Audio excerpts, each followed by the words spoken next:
ओम शांति। भाइयों बहनों, कल हम आप सबको एक सुंदर वृतांत ब्रह्मा बाबा के 10 कदम की शुरुआत के बारे में बताया था। वैसे तो बाबा के अनेक कदम हैं और कई बार बाबा कहते हैं बाबा के कदम पर कदम मिला करके चलो, फॉलो फादर करो। लेकिन ये भी मन में आता है कि आखिर बाबा ने अपने जीवन में कौन से प्रमुख कदम रखे जिस पर हम सबको बहुत ध्यान देने की जरूरत है। तो कल आपको बताया था बाबा का पहला कदम संपूर्ण निश्चय। आज बाबा का दूसरा कदम ईश्वरीय नशा। भाई बहनों, ये जो नशा है, ईश्वरीय नशा, ये आत्मा को कहां से कहां पहुंचा देती है। कैसे अर्श से फर्श पर पहुंचा देती है, फर्श से अर्श और अर्श से परम धाम तक पहुंचा देती है, अपने संपूर्ण स्टेज तक पहुंचा देती है। इसका जीता जागता उदाहरण हम सबके पिता श्री ब्रह्मा बाबा की जीवन कहानी है। क्योंकि जब हम बाबा की जीवन कहानी को देखते हैं, जीवन वृतांत को देखते हैं, तो बाबा को पहले दिन से ये नशा चढ़ गया था कि मुझे कौन मिला। पहले का नशा अलग था, लौकिक दुनिया का। लेकिन जब बाबा के बने, बाबा का संपूर्ण परिचय प्राप्त हुआ, तो बाबा को जैसे एक नशा, जो हमारी दादियाँ सुनाती है, बड़े भाई लोग जो बाबा के साथ रहे वो सब सुनाते हैं, बाबा के चाल से, चलन से, बोल से, खाने पीने के ढंग से वो नशा सदैव कायम रहता था कि मुझे कौन मिला है। सांसारिक नशा का हम देखते हैं दुनिया में, लौकिक जो नशा में रहता है उसकी स्थिति क्या रहती है। लेकिन ये सबसे बड़ा नशा ईश्वरीय नशा, और ये नशा के कारण ही बाबा अपने आध्यात्मिक जीवन में अपनी आध्यात्मिक ऊंचाई को प्राप्त किया।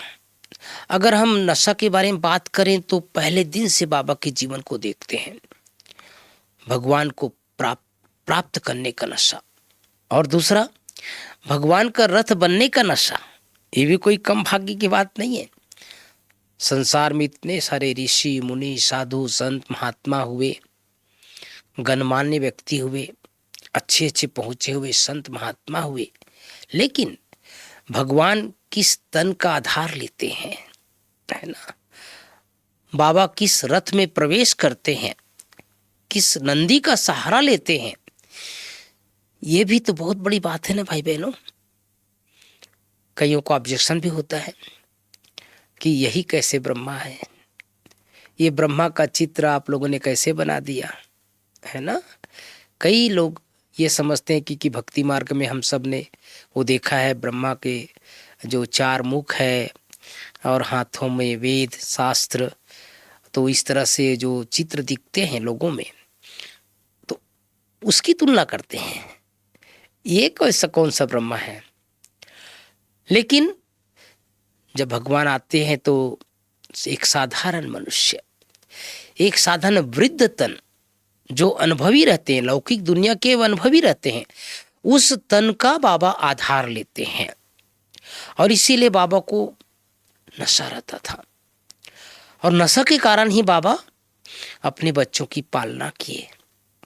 एक बार दादी जी ने सुनाया था कि बाबा जो है एक बार अपने कमरे में घुटने के बल डांस कर रहे थे। अब 80 85 90 साल के बुजुर्ग, और आप सोचो भाई बहनों कि कोई बुजुर्ग व्यक्ति घुटने के बल, जैसे छोटे बच्चे डांस करते हैं ना, ऐसे ही डांस कर रहे थे बाबा। तो दादी जानकी ने अचानक पर्दा खोला तो बाबा अपने कमरे पर अकेले डांस कर रहे थे। तो दादी ने कहा, बाबा क्या कर रहे हो बाबा।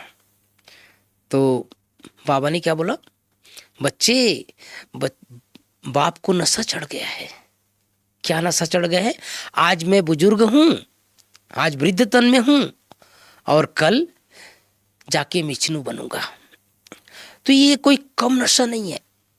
बाबा के हर बोल से नशा दिखाई देता था और इसी नशा के कारण बाबा जो है अपने बच्चों के साथ मिलते थे तो उन सभी को भी शिव बाबा की तरफ प्रेरित करते थे।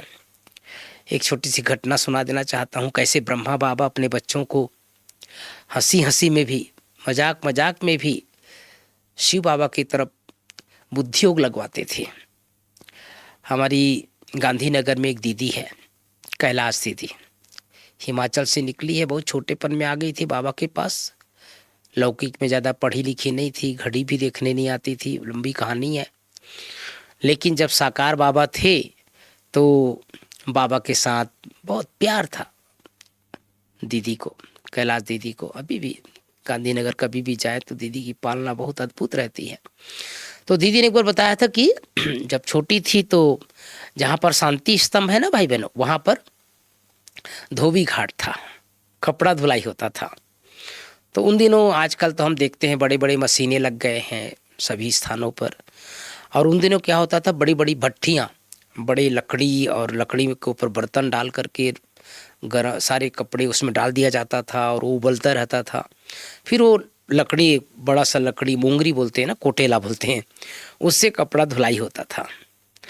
तो वो दीदी जो थी वो कपड़ा धुलाई कर रही थी, बाबा वहाँ चक्कर लगा रहे थे सामने, जहाँ पर अभी आप हिस्ट्री हॉल और बाबा कमरे के बीच में जो गली है रास्ता, वहाँ पर बाबा चक्कर लगा रहे थे।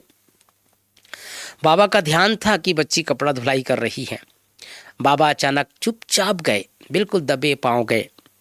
कैलाश दीदी को पता नहीं चला, और जैसे गई तो गए बाबा ने, और बाबा ने पीछे से कैलाश दीदी का आंख बंद कर दिया। अब आंख कोई बंद कर दे तो पता थोड़ी चलता है किसने आंख बंद किया। तो उस समय बहुत सारी दादियाँ यज्ञ में थी उस समय, तो वो जो दीदी थी वो सबका नाम लेने लगी, प्रकाश मणि दादी, रतन मणि दादी, गुलजार दादी, जानकी दादी, जितने भी दादियाँ थी, उनकी सहेलियाँ थी, सबका नाम लिया। लेकिन आंख तो बंद ब्रह्मा बाबा ने किया था पीछे से।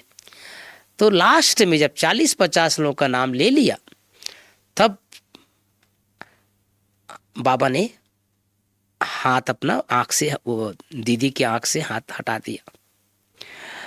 और हटाने से पहले घटना, दीदी ने कहा, कौन है रे बाबा, बताती क्यों नहीं हो? तब बाबा ने कहा, बच्ची, 40-50 लोगों के नाम लेने के बाद बाबा याद आया। पहले तो देहधारी याद आया, बाद में बाबा याद आया। तो कहने का मतलब ये है भाई बहनों कि हर बात में ब्रह्मा बाबा का ध्यान शिव बाबा की तरफ, उसको ही याद करना है। कई बार बाबा साकार में थे तो कहते थे, इस बच्चे को याद मत करो, इसको मत याद करो। शिव भी कहते थे इससे कुछ नहीं मिलेगा। लेकिन बाबा के अव्यक्त होने के बाद ही फिर सेंटरों पर बाबा का जो ट्रांसलाइट का चित्र लगाना शुरू किए। क्योंकि साकार में जब बाबा थे तो साकार बाबा अपना फोटो लगवाने नहीं देते थे, केवल शिव बाबा ही रहता था सब जगह। तो कहने का मतलब है, हम सबको अपने आध्यात्मिक यात्रा में ईश्वरीय नशा किसी भी कीमत पर कम नहीं होना चाहिए। बाबा कई बार कहते हैं, आज अगर 10% है तो कल 20% करो, 20% है तो 30% करो, 30% तो 40% करो, अर्थात कम ना हो। अंतिम दिन तक बाबा ईश्वरीय नशे में मगन रहते थे।